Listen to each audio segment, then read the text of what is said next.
What is going on, YouTube people? Neo Cards and Comics here. We got a wide-ranging one today. It's mostly going to be Lorcana focused, and before you sports card people click off the video, there's going to be some just interesting things in here that apply to us as well in regards to PSA grading fakes, very high quality fakes, which is a little concerning for a brand new release of a product. Some interesting supply and demand economics playing out in real time on this product, reprints being announced, the whole 9 yards. We're going to dive into all of it. So this is going to be a very Lorcana focused video. A little bit of background for people watching this. If you're coming to this from the Lorcana community, I am not a Lorcana player. I don't know the singles very well. I ripped one box. I flipped a second box.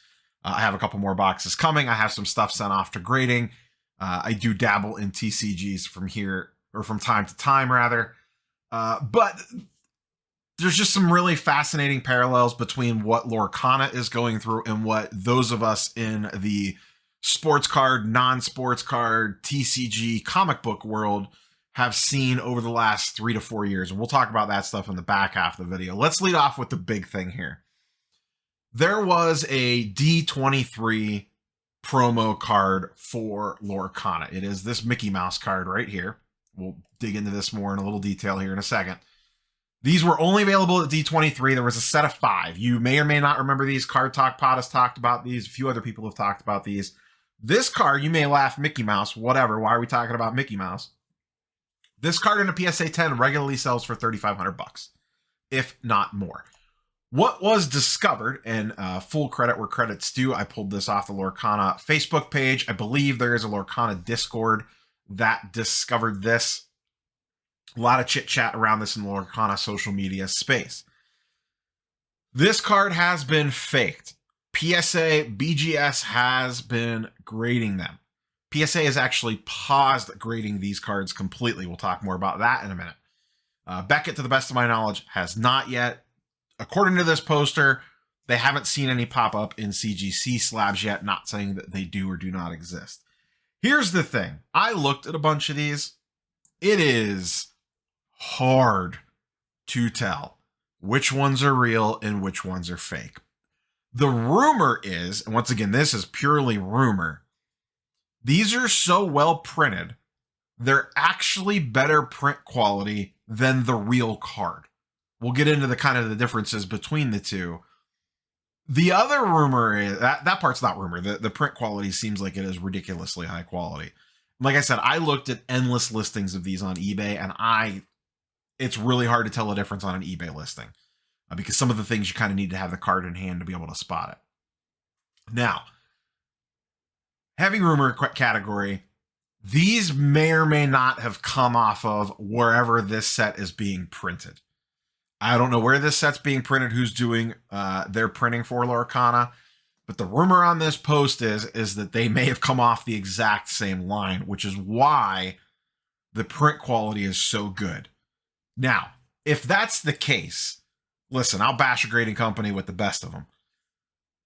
I don't know how the hell a grading company is supposed to catch that. If the fakes are coming off of the same print line, or a very similar print line to the real cards, how the hell are you supposed to tell those apart? I don't know. Some people might. I guarantee someone in the comments is saying if it's the same paper and it came off the same line, is it really a fake? You go with God on that one.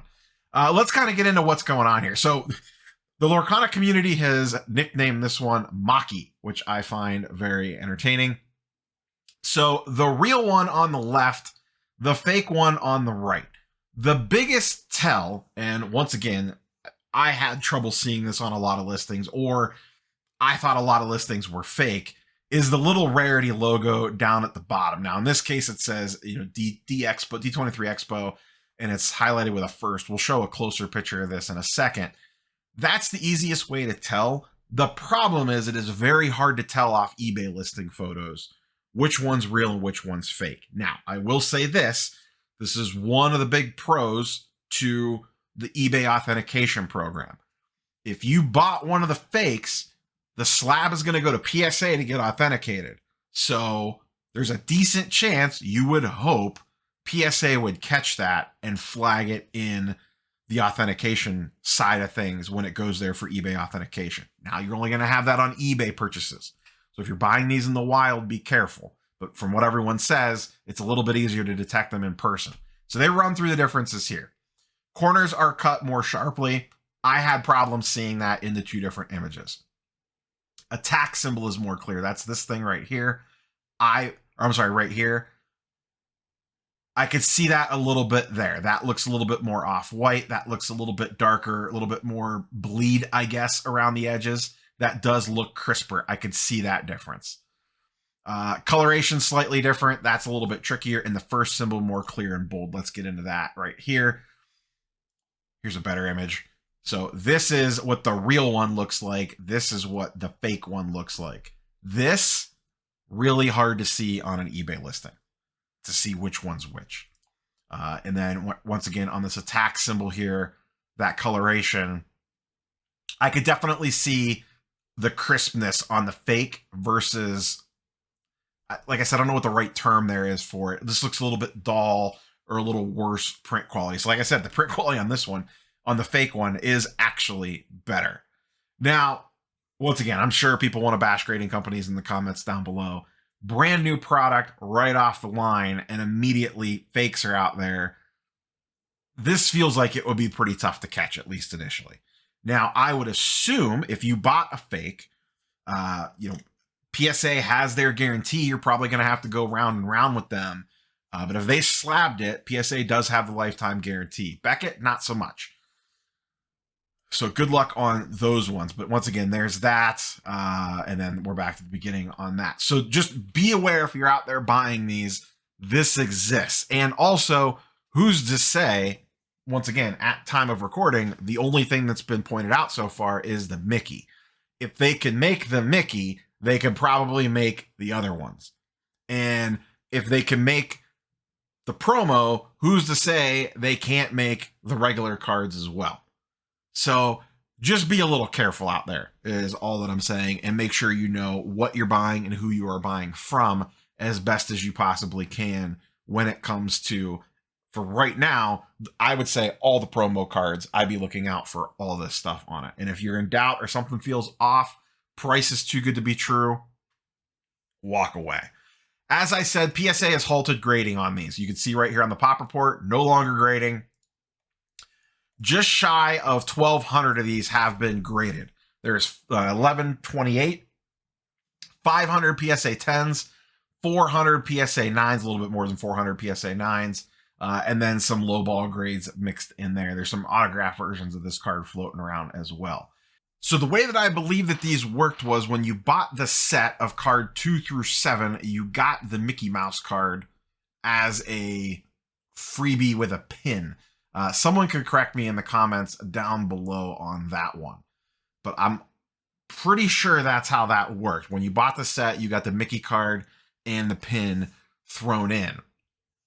So when you look at these pop reports, you notice all the other cards are in the 400 range, and the Mickey is almost triple that number. Now, maybe they printed extra promos. Maybe I have that information a little bit wrong. Once again, someone please correct me. I did a little bit of poking around on this. That's the best information that I could find on the internet at a quick glance, that's how the Mickey was given out. So since it was a promo card, maybe there were more of those than the other ones, but it does seem a little suspect that the pop count on the Mickey Mouse is drastically higher than all the other cards in the set. That's a little bit of a red flag there as well. And once again, you can see the sold listings on this. 3,500, 3,700, 5,500 with an autograph on it. There are some autos of these cards, basically all in the mid 3Ks for just the Mickey Mouse cards. So this is a pretty big deal. Let's talk booster box pricing, supply, demand, reprints, the whole 9 yards on the back half of this. It has been, I was talking to a friend of the channel, Pancake Analytics, in DMs last night. He's a huge Disney collector. And you know, we talk often about stuff, and we were going back and forth on, so Lorcana announced reprints. We'll talk about that more in a second, but I was telling him, I joined a bunch of Facebook groups and a bunch of social media circles and stuff. And once again, not because I'm like planning on being super involved with this product, but I just find this stuff fascinating when these markets emerge for this new stuff.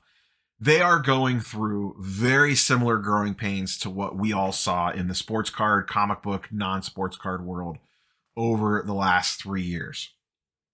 For those that don't know, this product released to LGSs, local gaming stores, a couple weeks ago. They got first crack at it. You kind of had to be organized play stores. They wanted to get it in players' hands as best as they could. Demand massively is outstripping supply right now. These booster boxes retail for $150 at big box stores and at LGSs. They have been going for $300 on the secondary market pretty much right from the get-go. Today, September 1st, is the official launch day. Big box retailers are getting them today. Walmart's, Best Buys, I don't know, Target, I assume, Disney stores at the parks are all getting them today. I have already seen photos. Now, anyone that's in the sports card world is going to recognize this little sentence. I've already seen pictures of Walmart shelves completely cleared out and people complaining on Facebook. Boy, oh boy, where have we seen that before? Just a pro tip, if you're new to Lorcana and you are chasing this product at retail and you're kind of not used to this whole shtick, good luck. Most people have learned either the restock schedule, they know when this product is going to hit the shelves, or the stuff's getting backdoored. What do I mean by backdoored? Whoever stocks the shelves is texting their buddy and saying, hey, I'm about to put Lorcana out. You should swing by the store. I'll wait for you to get here. And then it never actually ends up on the shelf, or it ends up on the shelf for about 5 minutes. Welcome to the sports card / Pokemon world. We've dealt with this stuff for years. Now it's settled down mostly in the sports card and Pokemon world. But early in the pandemic days, this was a whole thing.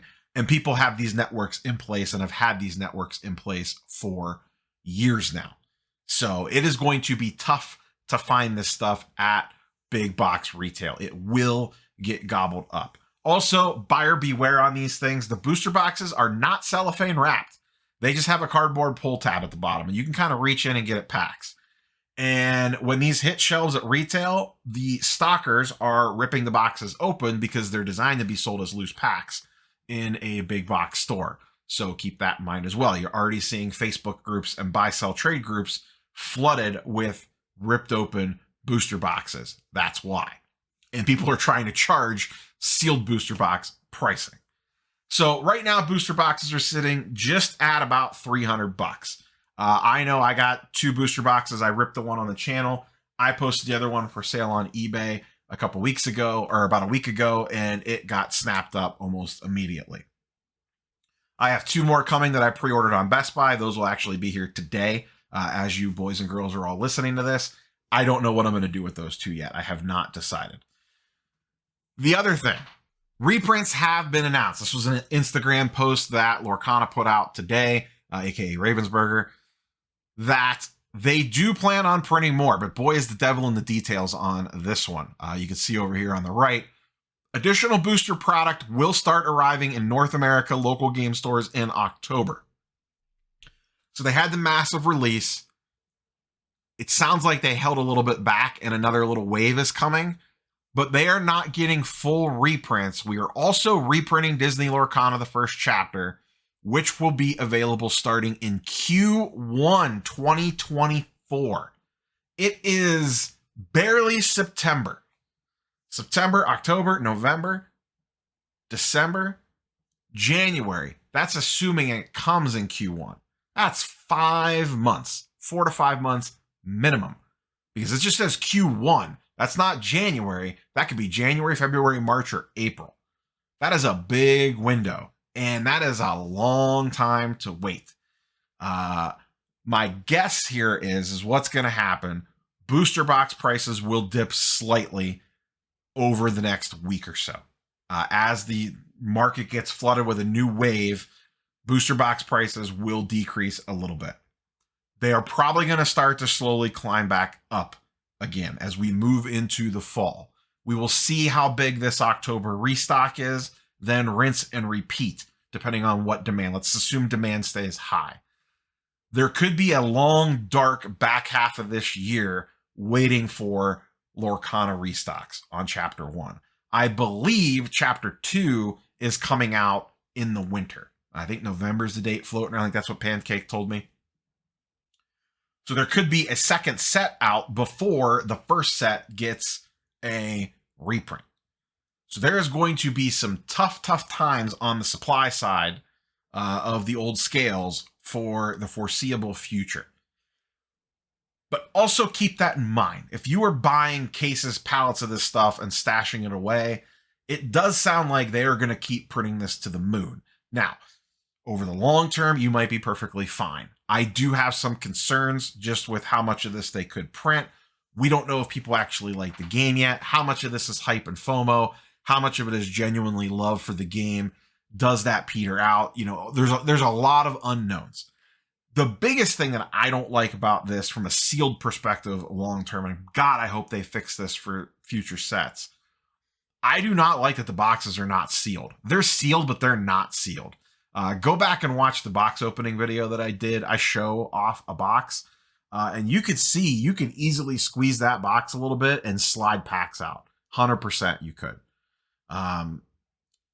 Someone's going to do shady stuff with that, where they get that box, squeeze it open, and figure out a way to slide packs out and pack search them, weigh them, look for enchanteds, whatever, and then slide them back in there. Enchanteds are the big chase. For those that don't know, they're like alt arts. I believe they're 1 and 2 or 1 and 3 booster boxes. They're pretty tough to hit. So that's kind of where we currently sit. A lot of chaos, a lot of strife, a lot of fighting in social media circles over the emerging market stuff. Like I said, that stuff is kind of entertaining to me in a weird, sick, perverted way. But it's fascinating to watch these various groups of people kind of go through the same things over and over and over and over again. I always kind of talked about it. Sports cards kind of led the way in a lot of this stuff. They kind of broke the ice. And once you've seen it once, twice, 3 times, it's just interesting watching these things go through the exact same phases again, and again. I watched it with sports cards. I lived it, on the front lines.